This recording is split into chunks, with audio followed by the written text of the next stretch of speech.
mianatra eo a-tongotry Jesosy isan'andro.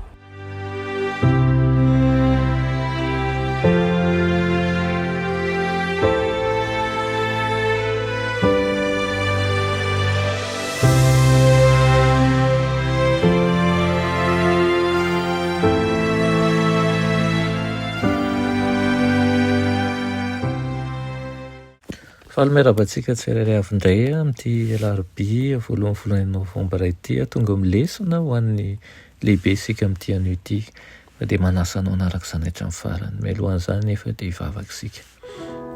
Tompo-Andriamanitra eo mbola velom-pisaoranao izay noho ny amin'ny fotoana izay omenao anay ankehitriny. Misaotra ny fitantananao ny tsirairay avy eto. Misaotra fa Andriamanitra mpamaly vavaka tokoa ianao ary miainy tsirairay avy. Mangataka aminao mba ho eto aminay ankehitriny, mangataka aminao mba hamela ny fahatsoanay, mangataka ny fanatrehanao feno izahay amin'ny anaran'i Jesosy, amen. Lohateny lesona antsika androany dia manao hoe ny fialatsiny fahaefatra dia ny toe-javatra sarotra hatrehana. Ny fialatsiny fahaefatra toe-javatra sarotra hatrehana. Fona aminao aho Jehova, tsy izao ihany va no efa nolazaiko fony aho mbola tany amin'ny taniko, fa ny andrao izy toy izao no nanosirako ho an'ny Tarsisy, satria fantatro fa ianao dia Andriamanitra mamindra fo sy miantra, maro-po sady be famindram-po ary manenina ny amin'ny loza. Teny Jona zany tamin'ny Jehova rehefa niova tokoa ny zareo tao amin'ny tanàna izay saika ho haringana. Kanto re zany vavaka nataon'i Jona zany, ao ahoana no hevitrao, kanefa inona ny tena olan'ity lehilahy ity? Manasanao maka ny Jona toko fahaefatra ahafantaranao azy. Lalina tokoa ny fankalan'i Jona n'ity vahoaka izay nasain'Andriamanitra nitoriany ity. Hany ka naleny mihitsy maty toy izay ho afa-baraka rehefa tsy tanteraka ilay fandringanana nampilazaina azy ho an'ny Ninive. Tiany Jona azo an'ny Ninive koa ny nanjoany Sodoma sy Gomora. Nananteny izy fa hiatra tamin'ireto olona mahatsiraviny reto ny fitsaran'Andriamanitra. Ary noho tsy tanteraka izany dia voadona tanteraka ny sainy ka naleny ho faty toy izay hamela ny tontolon'ny kororo. Nananatra ny Jona fanindroany indray Andriamanitra ao amin'ity tantara ity, tsy tamin'ny alalan'ny toriteny na tenim-pahendrena fa tamin'ny alalan'ny fanandramana.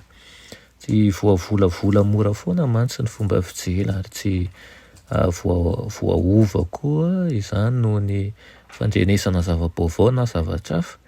Ireo fanandramana eo amin'ny fiainana matetika no manova ny fomba fijery ary koa ny fomba fandraisana na fanazavana an'izany. Natao hanampiana ny Jona fomba hatsapa ny fahadisoan'ny fijeriny ilay fanandramana nomen'Andriamanitra vaovao azy.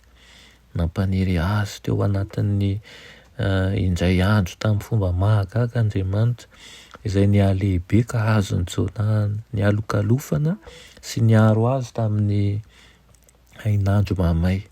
Velom-pakasitrahana ery Jona tsy an'Andriamanitra izay nanao an'ilay fahagagana nefa fa an'ilay zava-maniry. Tsy mba fahasoavana lehibe no nandraisana ilay fahagagana fa fitahiana mendrika azy izay mifanaraka amin'ny asa tsara nataony. No maty anefa ilay zava-maniry dia niteraka tezerana sy tsy fitokitena tao anatin'ny Jona zany ary nanjary nameno ny sainy indray ny faniriana mony tena.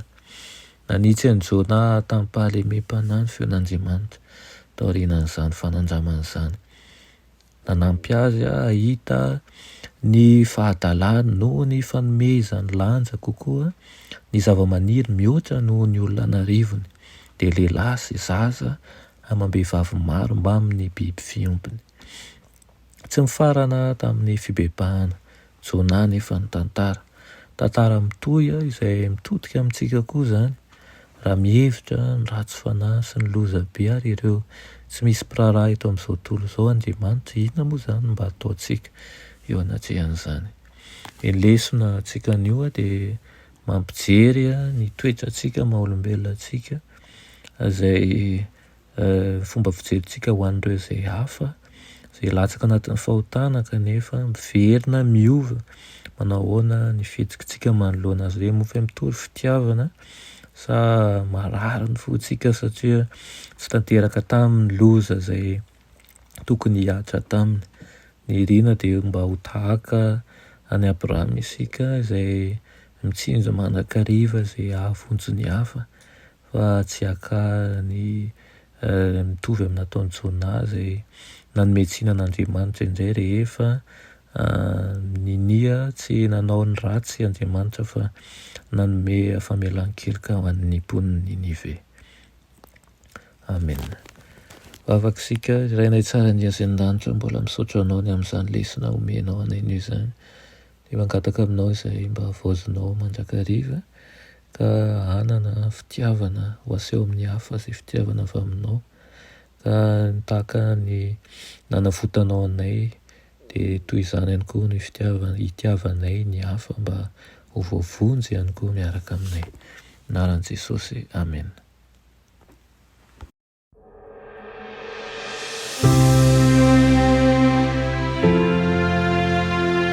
Mianatra eo an-tongotry Jesosy isan'andro.